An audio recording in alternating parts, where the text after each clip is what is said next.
I found my childhood diary. It has entries I never wrote. I've been packing boxes for the past few days, moving out of my parents' place and into my own. Admittedly, there wasn't a ton to do. I'm trying to furnish a whole apartment with a bedroom's worth of stuff.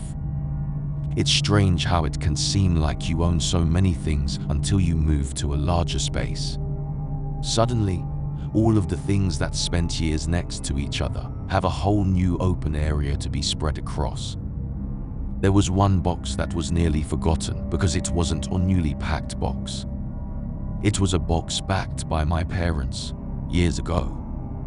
The one almost everyone has and has to make a decision at some point about whether to keep it. The box of your childhood things. If my dad hadn't remembered, it would have sat up in the attic for another few years. I wonder what we would have thought as kids, peering into the future, knowing that all our favorite things end up collecting dust, and only ever thought about when you move house. It's a curious thought. I took the box to my new apartment and began sorting through it. I decided to get it out of the way first, as it was the only box where I wasn't sure of the contents. I didn't know how much I'd be keeping, throwing away, or donating.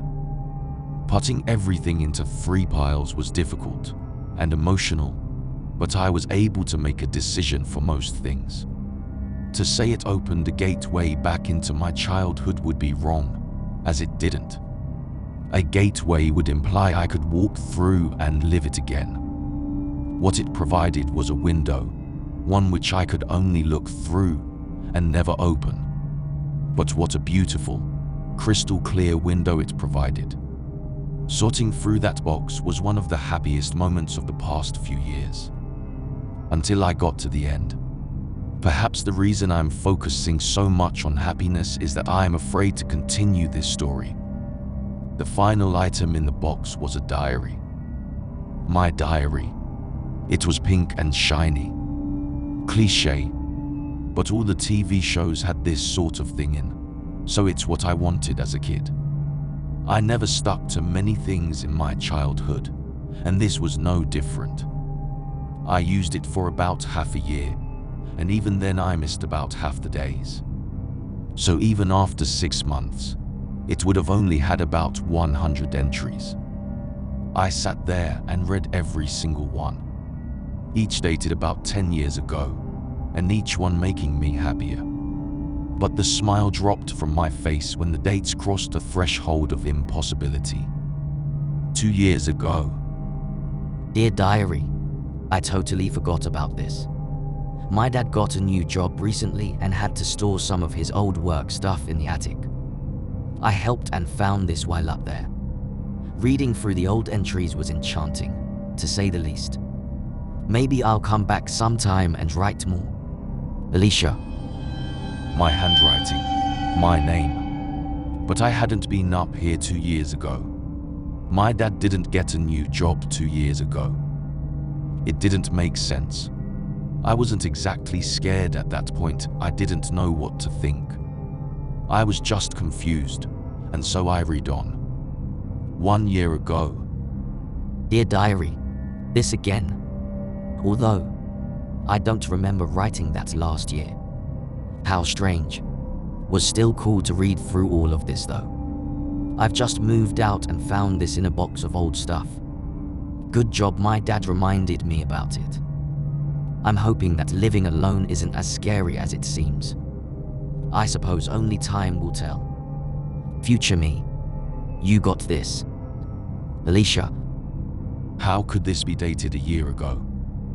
This all happened, but it happened the same day I had read it, and I certainly never wrote it. 6 months ago. I'm not doing this diary shit. What the fuck is this? I've never had a diary in my entire life. How does this thing know everything that has happened to me as a kid? At this point, I started to freak out. This entry wasn't like the others. It wasn't just confusing for me, but clearly whoever wrote it was also confused and concerned. Except, They still seem to think they are me. The next one changed that. 4 months ago. How odd. This entire journal perfectly describes my life, up until a couple of years ago. I'm moving out in a few months. I haven't already moved out. But all of the entries as a child perfectly mimic my life, except for one crucial detail. My name is Rebecca. How on earth could this be? The next one was the worst. 2 months ago. Dear diary, someone just broke in. I'm hiding in the attic, and I found my childhood diary. I've called the police, but I'm scared.